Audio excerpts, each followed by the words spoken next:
আর কিছু বলার দরকার আছে? আর কিছু বলার দরকার? বন্ধুরা আমার, ইবনে কাসির লিখেছে, জগৎ বিখ্যাত তাফসীর ইবনে কাসির লিখেছে, 3 শ্রেণীর বিচারক।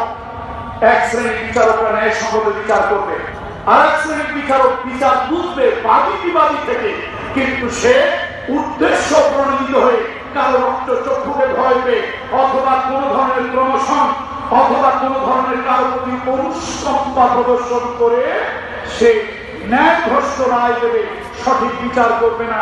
এই বিচারককে আল্লাহ তাআলা কিয়ামতের ময়দানে ফেরেশতাদেরকে হুকুম দেবে, উপর করে তাদেরকে উল্টায়া ধরে ফুটবলের মতো লাথি দিয়া অপমান অসম্মান করে সিল্লত দিয়ে আল্লাহ তাআলা জাহান্নামের ভিতরে ফেলবে। এটা হলো দ্বিতীয় শ্রেণীর বিচারক। তৃতীয় শ্রেণীর বিচার হলো তৃতীয় শ্রেণীর বিচারক হলো অযোগ্য, অথর্ব, অপদার্থ, দলীয় কারণে, আত্মীয়তার কারণে বিচারকের কাছে, বিচারকের চেয়ারে বসেছে, আসলে বিচারক হওয়ার যোগ্যতা তার নাই। এরকম কিছু লোকজন আছে না? এরকম কিছু লোকজন আছে না?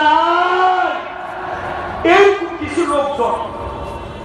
আপনার একটা গল্প, এটা ইন্টারনেটে খুব ভাইরাল হয়েছিল, 2-1 মিনিটে গল্প, কোরআন হাদিস না, কিন্তু এটা তাফসীর মাহফিল, কোরআন হাদিস না, একটা গল্প খুব ভাইরাল হয়েছিল।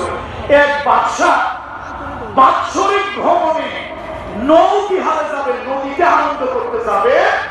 তো উজিরের কাছে জিজ্ঞেস করতে, বলো তো এই যে কোন কাহিনী ঠাকুর এদের কাছে জিজ্ঞেস করো, অ্যাস্ট্রোলজার, জ্যোতিষী, জ্যোতির্বিজ্ঞানীদেরকে জিজ্ঞেস করো আবহাওয়া কত ভালো আছে। হুজুর আগামীকালকে আবহাওয়া খুব ভালো,